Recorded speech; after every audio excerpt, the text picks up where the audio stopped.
ಮುಖ್ಯಮಂತ್ರಿ ಸಿದ್ದರಾಮಯ್ಯ ಅವರ ಉತ್ತರಾಧಿಕಾರಿಯಾಗಲು ಡಿಕೆ ಶಿವಕುಮಾರ್ ಅವರೊಬ್ಬರೇ ಅರ್ಹರಾದ ಏಕೈಕ ನಾಯಕ ಎಂದು ಬಿಂಬಿಸಲು ಡಿಸಿಎಂ ಬೆಂಬಲಿಗರು ಎಲ್ಲಾ ರೀತಿಯ ಸ್ಟ್ರಾಟಜಿ ಮಾಡುತ್ತಿದ್ದಾರೆ. ಈ ಬೆಳವಣಿಗೆ ಹಿರಿಯ ದಲಿತ ನಾಯಕರ ಒಂದು ವರ್ಗವು ಎಐಸಿಸಿ ಅಧ್ಯಕ್ಷ ಮಲ್ಲಿಕಾರ್ಜುನ್ ಖರ್ಗೆ ಅವರ ವಿರುದ್ಧ ಅಸಮಾಧಾನಗೊಂಡಿದೆ ಎಂದು ವರದಿಯಾಗಿದೆ. ಸಿದ್ದರಾಮಯ್ಯ ಸಿಎಂ ಸ್ಥಾನದಿಂದ ಇಳಿಯುವುದಾದರೆ ಆ ಸ್ಥಾನ ಯಾವುದೇ ಕಾರಣಕ್ಕೂ ಡಿಕೆ ಶಿವಕುಮಾರ್ ಪಾಲಾಗಲು ಬಿಡೋದು ಬೇಡ ಎಂದು ಸಿದ್ದರಾಮಯ್ಯ ತಂಡ ನಿರ್ಧರಿಸಿದೆ. ಹೀಗಾಗಿ ಸಿದ್ದರಾಮಯ್ಯ ಬಜೆಟ್ ನಂತರ ಸಿಎಂ ಸ್ಥಾನಕ್ಕೆ ರಾಜೀನಾಮೆ ನೀಡುವ ಮೊದಲು ಹೊಸ ಸಿಎಂ ಯಾವುದೇ ಕಾರಣಕ್ಕೂ ಡಿಕೆ ಶಿವಕುಮಾರ್ ಆಗಬಾರದು, ಆ ಜಾಗದಲ್ಲಿ ದಲಿತನೋರ್ವ ಸಿಎಂ ಆಗಬೇಕು ಎಂಬುದು ಸಿದ್ದರಾಮಯ್ಯ ಅವರ ನಿರ್ಧಾರ. ಹಾಗಾಗಿ ಸಿದ್ದರಾಮಯ್ಯ ತಂಡ ಮಲ್ಲಿಕಾರ್ಜುನ್ ಖರ್ಗೆ ಮೇಲೆ ಭಾರಿ ಒತ್ತಡ ಹಾಕಲು ಮುಂದಾಗಿದ್ದಾರೆ.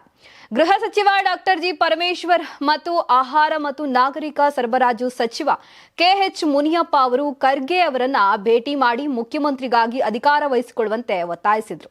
ಆದರೆ ಈ ನಿರ್ಧಾರವನ್ನ ಕಾಂಗ್ರೆಸ್ ಸಂಸದೀಯ ಪಕ್ಷದ ಮುಖ್ಯಸ್ಥೆ ಸೋನಿಯಾ ಗಾಂಧಿ ಮತ್ತು ಲೋಕಸಭೆಯಲ್ಲಿ ಎಲ್ಒಪಿ ರಾಹುಲ್ ಗಾಂಧಿ ತೆಗೆದುಕೊಳ್ಳಬೇಕಾಗಿದೆ. ಖರ್ಗೆ ಅವರ ರಾಜ್ಯಸಭೆಯ ಅವಧಿ ಜೂನ್ನಲ್ಲಿ ಕೊನೆಗೊಳ್ಳುತ್ತದೆ ಮತ್ತು ಪಕ್ಷವು ಅವರನ್ನ ಮತ್ತೆ ನಾಮನಿರ್ದೇಶನ ಮಾಡಿದರೆ ಅವರು ರಾಷ್ಟ್ರ ರಾಜಕೀಯದಲ್ಲಿ ಮುಂದುವರಿಯುತ್ತಾರೆ. ಆದರೆ ಅವರು ಎಐಸಿಸಿ ಅಧ್ಯಕ್ಷರಾಗಿ ಉಳಿಯುತ್ತಾರೆ ಎಂದು ಕಾದ್ ನೋಡಬೇಕು ಎಂದು ಕಾಂಗ್ರೆಸ್ ಹಿರಿಯ ನಾಯಕರೊಬ್ಬರು ತಿಳಿಸಿದ್ದಾರೆ.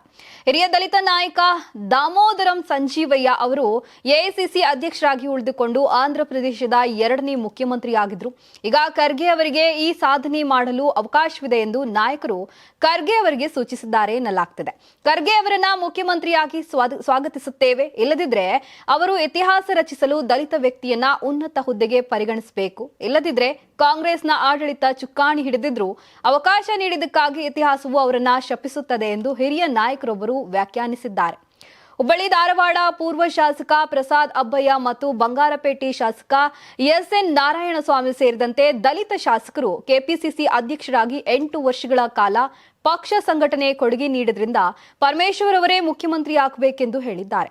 ಸ್ವತಃ ದಲಿತ ನಾಯಕರಾದ ಪರಮೇಶ್ವರ್ ಅವರು ಮುಖ್ಯಮಂತ್ರಿಯಾಗುವ ಅವರ ಸಾಮರ್ಥ್ಯವನ್ನ ಯಾರು ಪ್ರಶ್ನಿಸಲು ಸಾಧ್ಯವಿಲ್ಲ ಎಂದು ಹೇಳಿದ್ದಾರೆ.